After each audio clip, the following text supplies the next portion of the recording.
for SiriusXM, Pandora, SoundCloud, and Stitcher.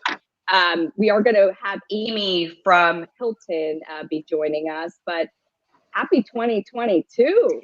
And you know what? I think we're probably all a little bit rusty with the webinar scene. So thank you for everyone that has joined and being patient with us. We are here today to talk about the wellness industry. It is a $241 trillion industry. And I do think wellness and travel, I know wellness and travel go hand in hand, especially now. Whether you want to go on a digital detox resort vacation, or it's just about maintaining your wellness routine on the road. We have such an incredible group of travel experts, not only experts in the travel industry, but also experts around wellness. And once Amy joins, if you just let me know when you get your camera up. I don't have any access to make sure everyone's camera is on. So Amy is on. Woo! Okay.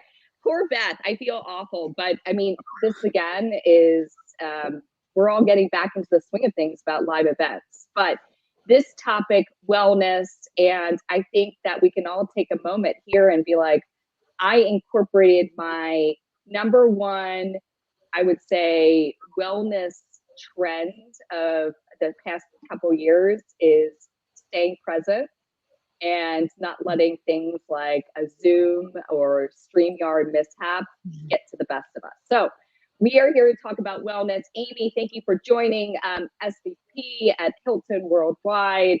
Amy and I work very closely on the marketing and advertising side together. But let's talk about wellness. Thank you all again for joining. I mentioned when we're thinking about wellness trends, there's so many trends out there, whether it's meditation, it's self-care, yoga, going on wellness retreats. But I want to start off by asking each of you 1 to 2 wellness trends that you've embraced over the past couple of years. I'm going to start with Annie. So I don't know if you heard this when Beth introduced Amy, but Annie, but talk about someone that has truly embraced wellness and travel is Annie. Annie wrote a book about it. So she wrote Destination Wellness, Global Secrets for Better Living Wherever You Are. Annie, what are 2 trends that you've embraced over the past couple years? Sure. I love this question. So in my book, I basically went to 6 different places around the world and learned about how people in various cultures define wellness where they are. And so one of the philosophies that I have truly embraced is from Norway. It's called Friluftsliv, and it basically translates. What is it called? Friluftsliv. It's spelled Friluftsliv. And it translates to the fresh air life. And it's basically this idea that spending as much time as possible outside, whether it's in nature or even just walking around your neighborhood, is really great for the soul. And that is something that I've embraced during COVID because I've been in New York a lot of this time. And although I've tried to get out into hardcore nature in the Catskills and other places, I've found it really comforting to know that simply just walking around the neighborhood all the time, as much as possible, taking as many phone calls as I can outside, walking to the park, that it really and truly helps your well-being and helps you stay grounded, just breathing in that fresh air. So that's one. And the other one that I love is I've really embraced taking warm baths at night. And I got, we all talk about bathing already, but I got this idea in Japan. They really love onsens, which is the hot water baths with mineral salts. And I take those at night and it's so soothing and it just helps me get ready for bed in a lovely way.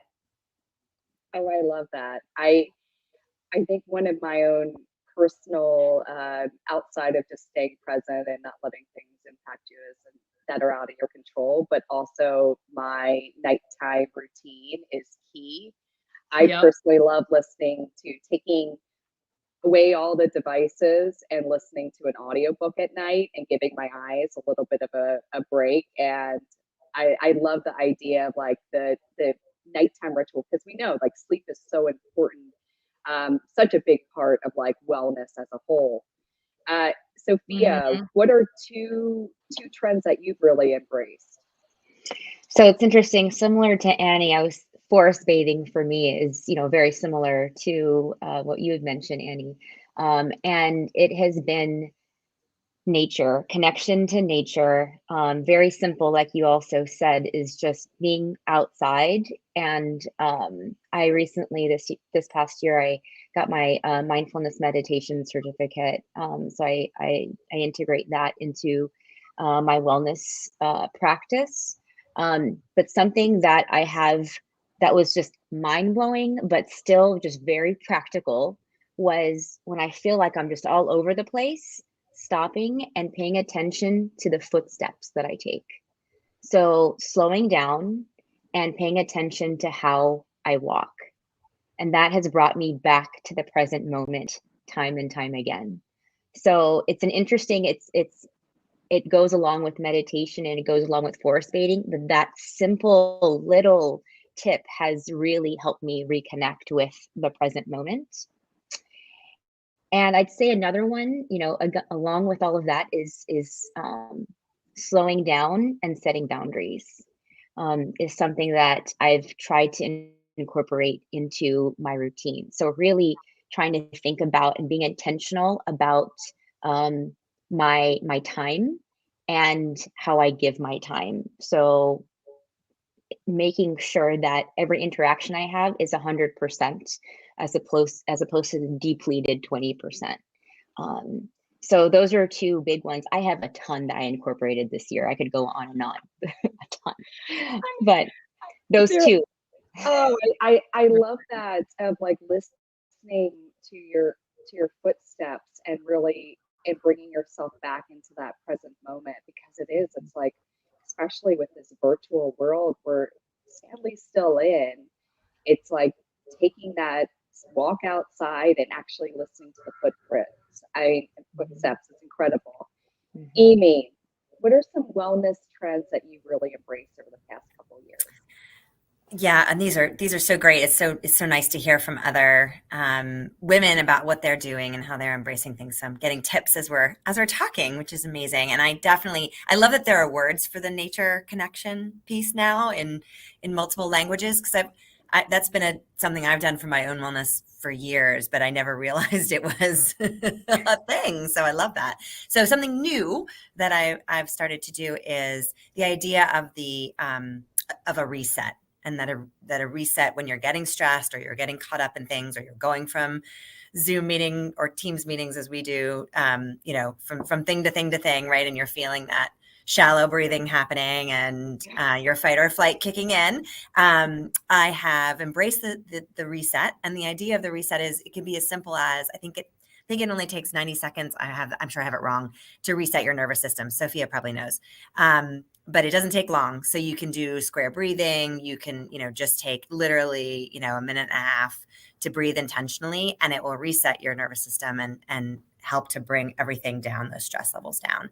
So I've tried to do that. And I often do it while I'm walking my dog and trying to be intentional about it, be outside. So I kind of combine it all, rather than walking my dog and walking quickly and thinking about all the things I have to do. And, so that's been one.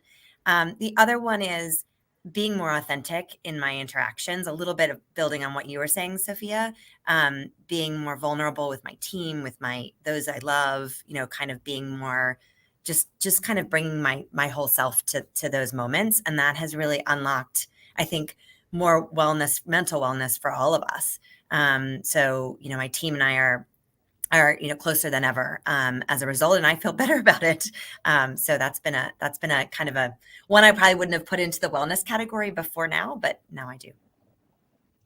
Yeah, I mean, it is like that authenticity. I mean, we're all, different but similar industries. We're all talking about travel, which is so exciting, but how wellness comes into the whole travel experience. But that authenticity and like taking a step back and actually really listening to people, whether it's friends or family or colleagues. I mean, really listening and building that relationship and having that human aspect. And I think so many of our, whether conversations, it's like we've lost a little bit of the human aspect of those conversations, and they've turned into like this formality of like getting on a Zoom meeting or presenting to someone, and missing that human aspect. But like bringing that human aspect back to the conversation is a wellness trend. We want to, I do want to spend a little bit of time talking about wellness and travel. I brought this topic up actually to a friend that's not in advertising, marketing, not a travel influencer, but he asked me, what do you think wellness travel is? Is wellness travel like when I go to Napa and drink some wine, or is wellness travel when I would go to Austin and go, visit a dude ranch and ride a horse? I go, it's both. It's really what you make it out to be. So I would love to get a better understanding what you think wellness travel is. And I know that's a very broad question, and I'm kind of throwing us right into this topic, but Amy, what do you believe wellness travel is? And working for such a premier brand as Hilton, how does that go hand in hand? Yeah, I think you answered your friend really well. I think it is what you make it to some degree. I think what we believe at Hilton is there are times when you might travel with the purpose of furthering your wellness, right? So you might actually make it a trip that is about, kind of things that make you feel more well in a holistic way. And that might be, spas and nature and, the types of food and beverage. It might be a yoga retreat. It might be some of those things that or drinking wine in Napa, if that's your wellness, which definitely could be mine. And then I think the bigger part of the trend, I think that was already happening, and I think that's probably accelerated. But I think the bigger trend that we see now is that people don't want to leave wellness behind when they travel, right? They want to bring their lifestyle with them. They want to be enabled to continue that as they travel. So it's not just about fitness anymore, right? It's much broader than that. They want to make sure they can continue their great sleep habits, have their hot baths like Annie was describing, or, eat the way they need to eat, and do all the things they need to do. And that's what we're really seeing in our trends at Hilton. And I think that's indicative of what's happening more broadly. So it's about how do we make sure we're enabling that, and women are at the forefront of it, as we often are. I mean, I think that we all travel for whether it's business or leisure. And it is a good point of like keeping your wellness routine on the road. I used to be on the road almost every single week, and people would say like, how do you maintain that? Like, how are you still like able to do it? I'm like, I keep up my same wellness routine on the road. And that's where you have to be thinking of that, of like your routine and sticking to it when you go on a trip. Andy, what is your thought of like wellness and travel and the experiences that you're seeing? And so many, I mean, in your book, you've given so many great insights into different cultures and different communities. And how does it look through your eyes of wellness and travel? Yeah, I think for me, a lot of it is about it's this slight reframe where we now can think of travel as the act of wellness. Because to me, so much of wellness comes from human connection and learning about other cultures and expanding your worldview. And so now it's not just going to a spa or going to a place where you can like check into wellness, but it's actually about recognizing that travel itself, it's such a privilege now, and that is so much of the wellness comes from putting yourself in a place where you can connect with locals and where you can learn new philosophies and sort of expand your worldviews, that ends up being the act of wellness. And actually, if you don't mind me interjecting, that's something we really found. I love that, Annie. We found that, especially in the first sort of 6 months of the pandemic, there was something we discovered called the travel memory deficit. And it was actually because so many people make the most positive and happiest memories when they're traveling, and they sort of feed off of those when they're not traveling, when they're sort of back in their day-to-day lives, and not having that top up of those actually was a real drag on people's mental well-being. So you're 100% right that sort of that travel as a part of being well is so critical, because that connection, that reconnection to places, to people, and to culture is so important to us.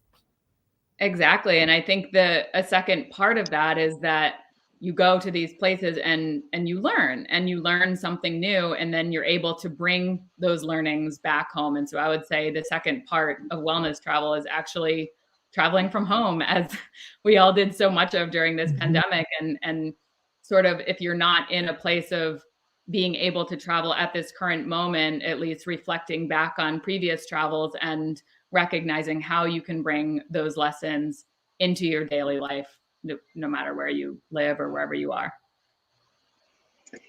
Yeah, I think an interesting part as I listen to you both, I keep nodding because everything you've said is exactly how I feel and very on point.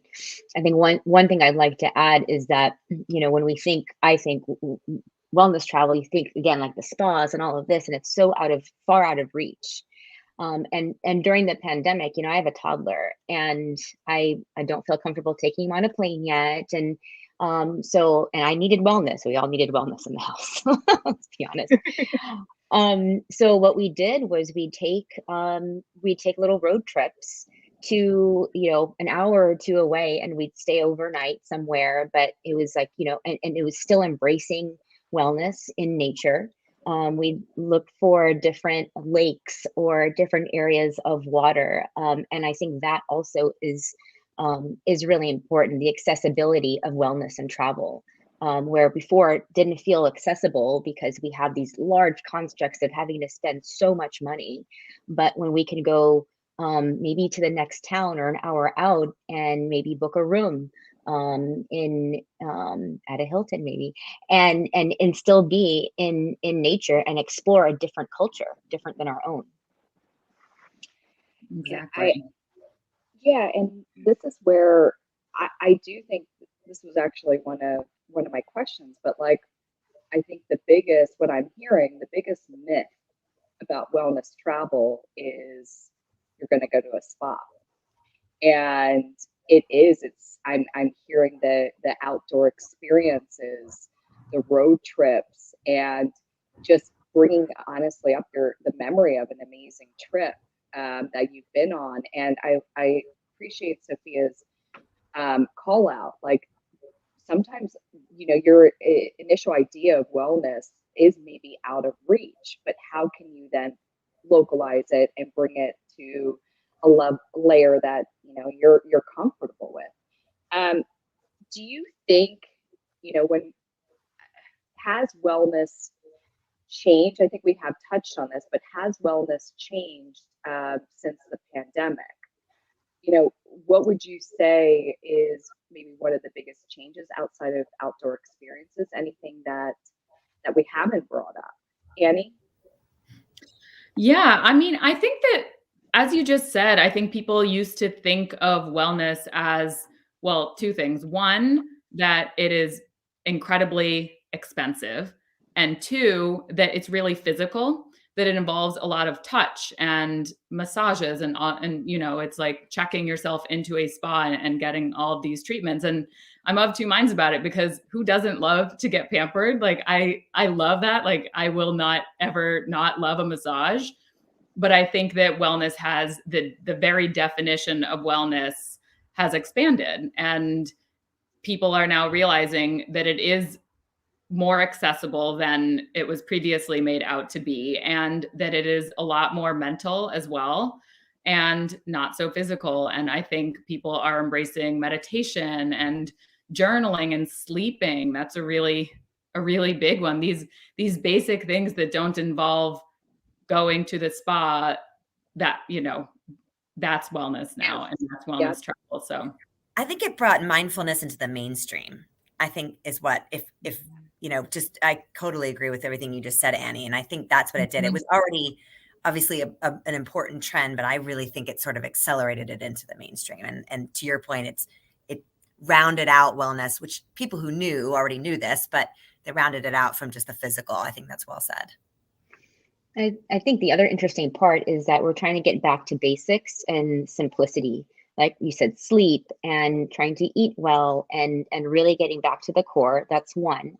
And I see the other aspect from an accessibility standpoint is access to online yoga, access to more online programs that create, then there's that tech aspect, which is really interesting.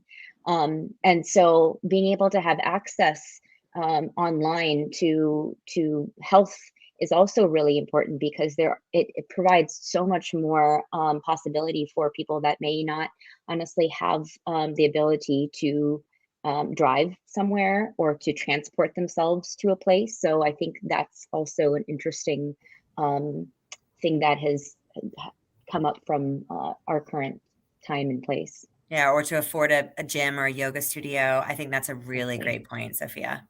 Mm-hmm.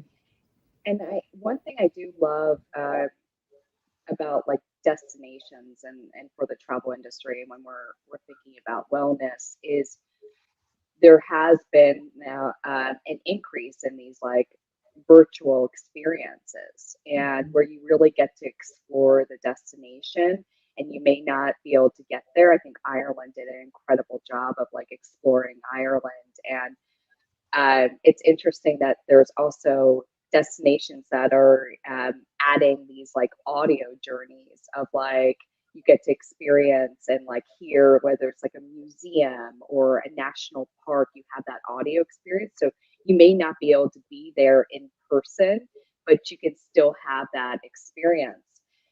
What when we're thinking about what whether it's hospitality brands, destinations, um, airlines, transportation, what brands are really doing it right when it comes to wellness and some things that you have seen them incorporate over the past couple years? Sophia, do you want to start this one off? I've been my mind was like trying to think of, I think actually that comes up to mind, and it's a pretty large brand, is Athleta. They're a B Corp, and they've also so Benefit Corporation, for those that may not know what a B Corp is. They've been trying to do a lot of work in a lot of different ways. From an imagery standpoint, they've in their advertising, they've showed a lot of different body types, a lot of different ethnicities, to show how accessible and how we represent all these different backgrounds in wellness. So I think I've noticed that definitely here. I've also noticed with Athleta, they've also done programming. Can you hear me? Yep, you're good. Okay, great. You're good. I think my ears are small. For my headphones. But they've also done a lot. They have a program, The Power of She, and they have different programming that is really geared towards a holistic look of what wellness is. So again, not just yoga, even though they sell that, but mindfulness and different types of way to move your body and your mind. So that's honestly one brand that I've resonated with, and I've noticed it because it's interesting for me to see how marketing has changed in wellness, and to see someone that looks like me is new, and it really stands out. That is great. I had not, I have to look into, I had not seen that whole change for them. So thank you for calling that out. Mm-hmm. Annie, what are your thoughts of like a brand that's done wellness right? Yeah, the brand that immediately came to mind when you asked that was the Rosewood. And the reason for that is I really love to think of wellness when traveling. I love to learn about the cultural practices of wherever I am. And I think that they have done a great job incorporating cultural lessons into their hotel programming. Like, in Mexico, you can learn about the indigenous Mayan practices. And to me, that's a really big part of wellness, is the cultural aspect. And so I think that the Rosewood and Hilton and a lot of hotel brands have really been embracing that and labeling these lessons as part of their wellness offerings so that it's expanded just from the spa. Yeah, again, really, I do like the cultural lesson piece of like, again, while you were traveling, is to understand not only for wellness, but also to understand different cultures. Amy, I do want to hear about what Hilton is doing. We've spoken about the 5 feet to fitness for Hilton, but would love to get a better handle on how Hilton has embraced wellness into the whole experience. Absolutely. And I think 5 feet to fitness is one part of it. To your point, Laura, those are our rooms that sort of make it possible, which I think is a trend we've seen as well. People don't want to just go to a gym. They want to be able to have a room that enables them to keep their physical routines or their fitness routines right in order. So that's what those 5 feet to fitness rooms do, which is great. They're sort of kitted out with weights and mats and all those kinds of things. So that's, I think, one thing we've done.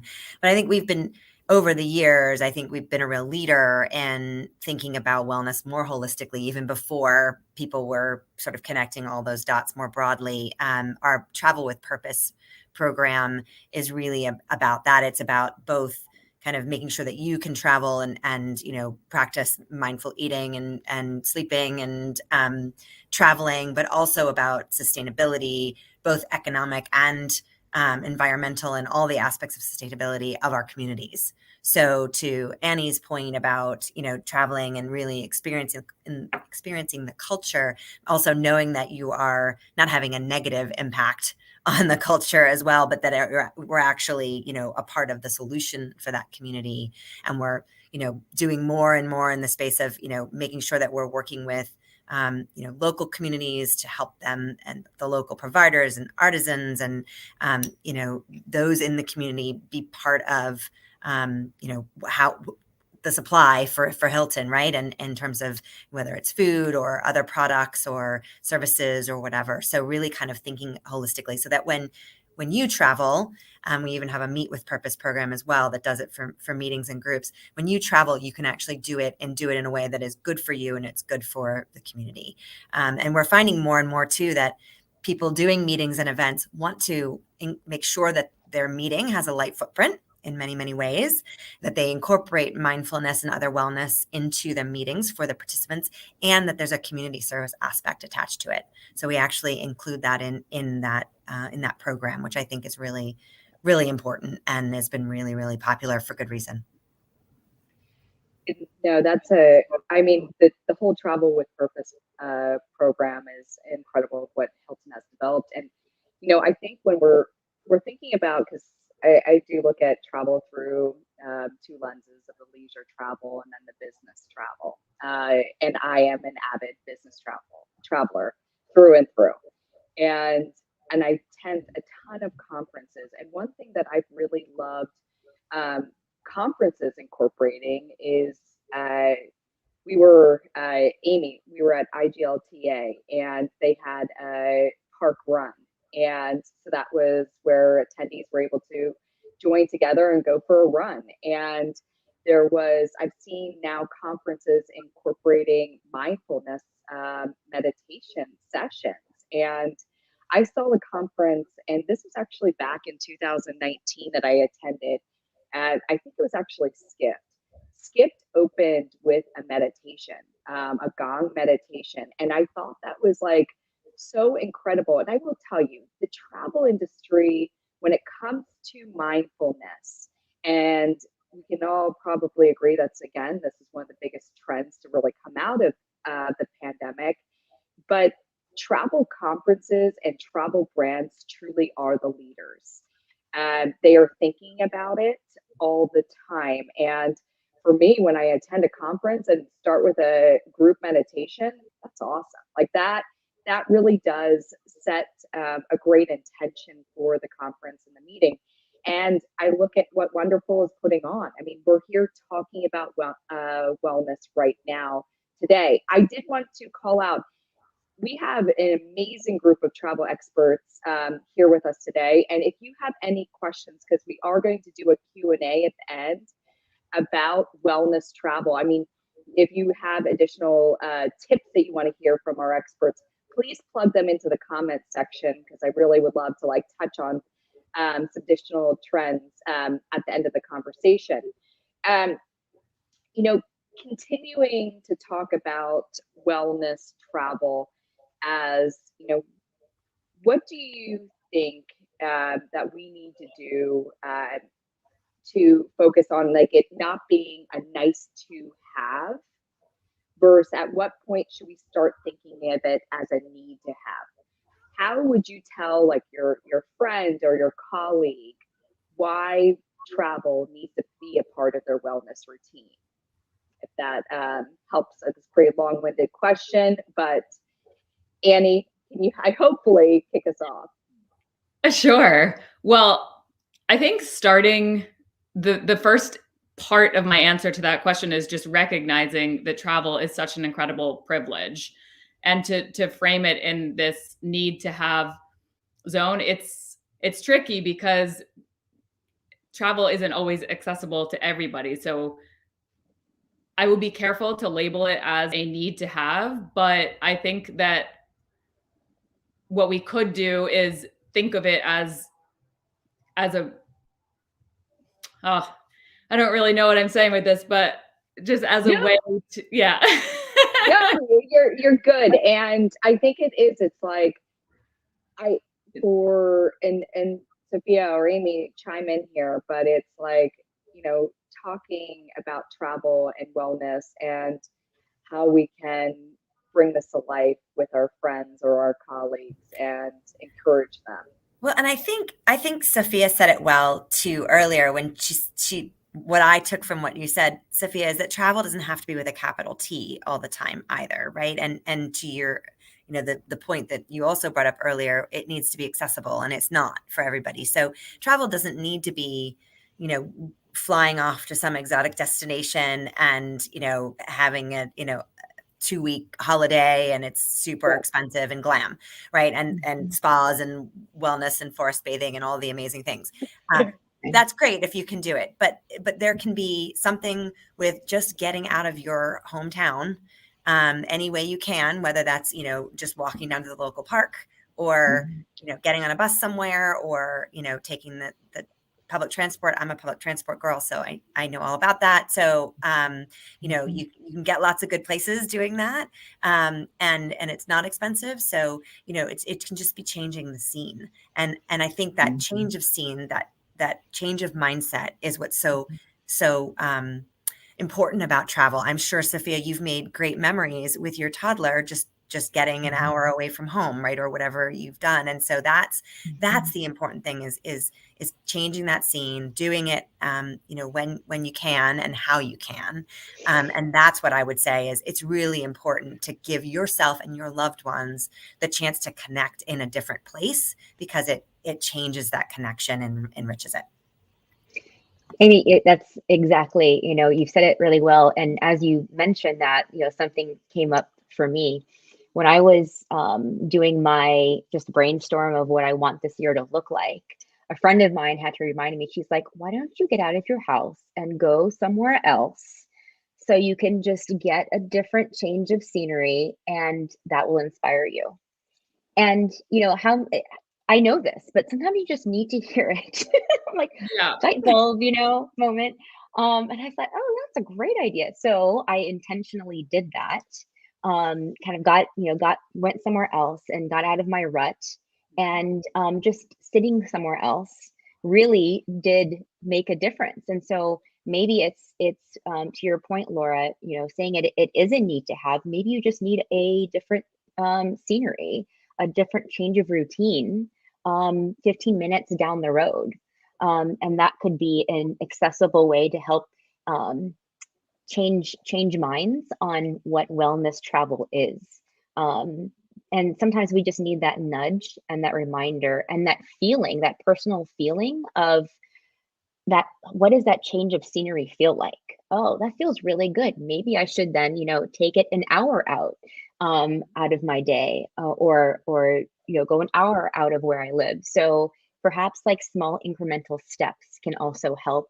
Because I think it's one thing to tell someone that you need this, but then for them to experience it, that's where the real change takes. So having those incremental shifts or that nudge may help friends and family with that reset.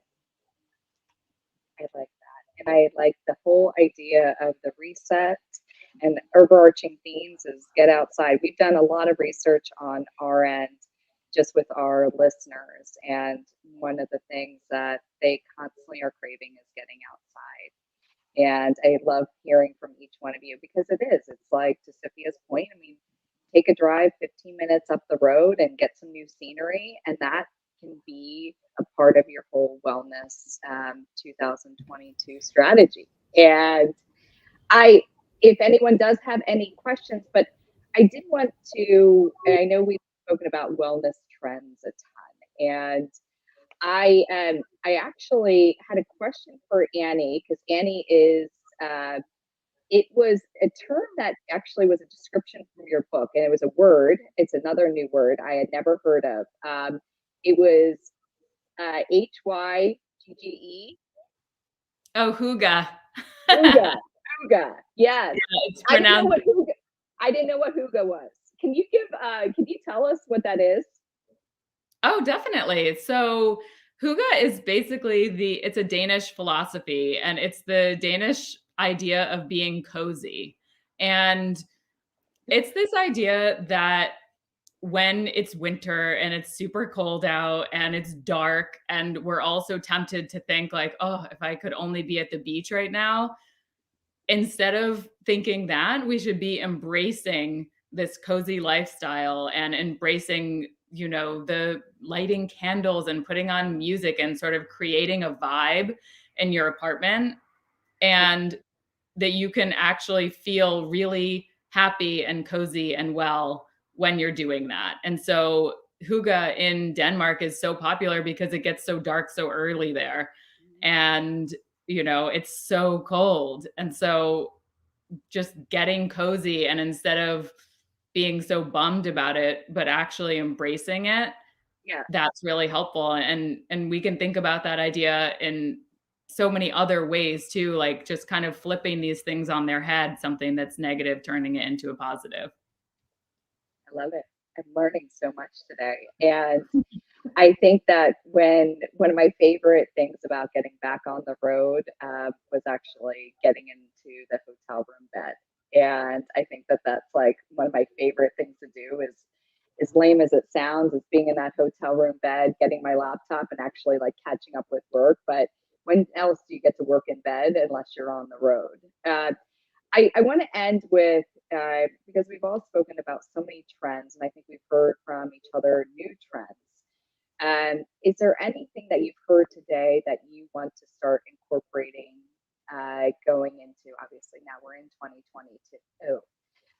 Me personally is, I loved what Sophia had said of paying attention to your footsteps. And I think that's something that I really do want to start incorporating into my daily wellness routine. Amy? I have been working on balancing my nutrition a little bit better, because I notice I feel better. I have better clarity of mind. My mood is better. My sleep is better. And I feel better just overall in my body and my mind when I have a more balanced, kind of diet for me. And that means for me, it's more of a plant-based diet. I still not a vegetarian, but kind of rounding out and incorporating more plant-based foods and dinners and meals for my wife and myself. And that's both because it makes me feel good, but it also is good for the planet. So it sort of has a halo effect as well. And that takes a lot of intention, right? Because you can't just rock up and well, I can't rock up and whack together dinner like I might have done before when it was, I grew up, it was a meat and 2 veg, right? So you gotta think differently. So so kind of learning a little bit more about that and being more intentional and in that space. Love it. that. Annie. Yes, I forget who it was that said this, but somebody was talking about setting boundaries. And that really resonated with me because I've been thinking about that a lot lately. I've just always been a yes person, which is why I think I enjoy travel so much. And I'm so open and sort of just like ready to chat with anyone and do anything and say yes to everything and everyone. And it's so great. But I think I need to work on saying no sometimes. Oh, yeah. And just the whole idea of establishing boundaries is something I've never done. I heard recently, Annie, that when you say no, your yes means more.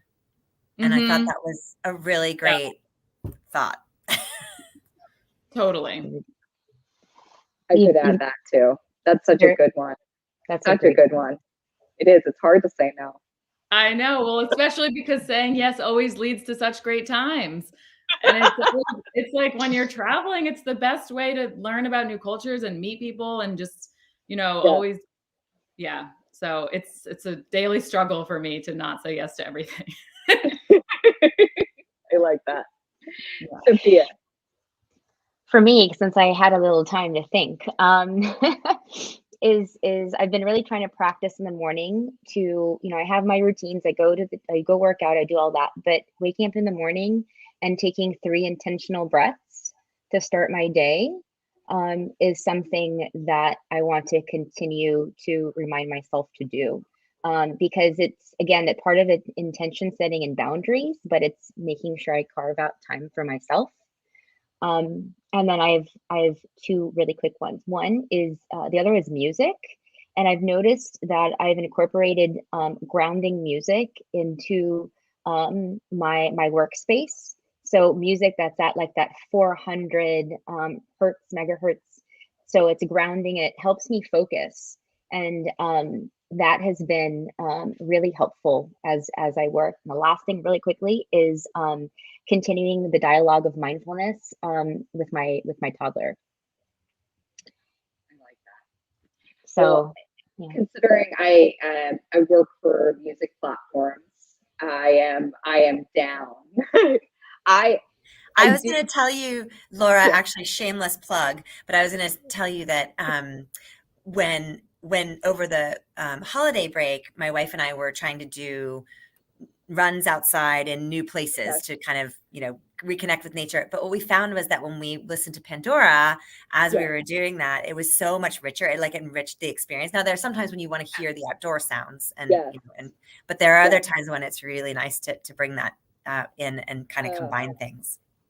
I mean, this could be a whole other webinar about wellness and music. I mean, 90%, we found this really high stat, 90% of our listeners use music as both a source of comfort and for their mental health, as well as a travel companion. And I mean, again, whole other conversation. But I completely agree with you listening to music. And I think my nightly ritual is going to be let's take a bath and then listen to an audiobook and zone out, count my steps. I'm going to add it all. I do. Let's see. I think we did have a couple of questions. Okay. This is a really good one. What are some of your favorite ways to prioritize wellness while you're traveling on the go? I personally bring a sound machine with wherever I go so I can sleep well. I have my own personal sound machine. Very simple, but I go back to I need sleep. And especially when I'm traveling, if I can just bring my sound machine. So that's a very simple tactic that I have. I often will talk to the hotel and find out where the best places are for a walk or a run. Because usually when I'm doing that, I was in Vegas. Laura knows. I saw Laura while I was there. And when you're somewhere like Vegas or a lot of the trips I go on for business, you're kind of indoors a lot and, having a great time, but I just wanted to see the sky after a few days in conference rooms. So I found, I work with the hotel or anybody you meet, actually, Uber and Lyft drivers, or, they often can point you in a great direction for a local park or someplace to just go and kind of not lose that connection with nature if that's important for you. So that's something I try and do while I'm traveling. Love that. Sophia? I love that. I do very much the same to be able to absorb where I am and to pay attention to my surroundings. And in addition to that, I always take aromatherapy, like a little aromatherapy ball with me, so I can have a familiar scent of grounding or home. And I bring that with me to, again, kind of bring myself back to what's important priorities as I travel. So that kind of helps to ground me. Aromatherapy. I do the same. That's a great idea. I'm going to do that. Yeah. I used to travel with both my sound machine and this diffuser, but my suitcase was like not having it anymore. I was like, okay, this is a little aggressive here. And then I had like my steamer, everything. I'm like, gotta actually pack some clothes. So these little balls you can get. I'll just say, like, I'll find the brand, but they're like these little tubes, and it's the best. They're very travel friendly. Oh, yeah, send them my way, please. Mm-hmm. Annie, can you round us off? Okay, so I have two big things that I always do. My first is journaling.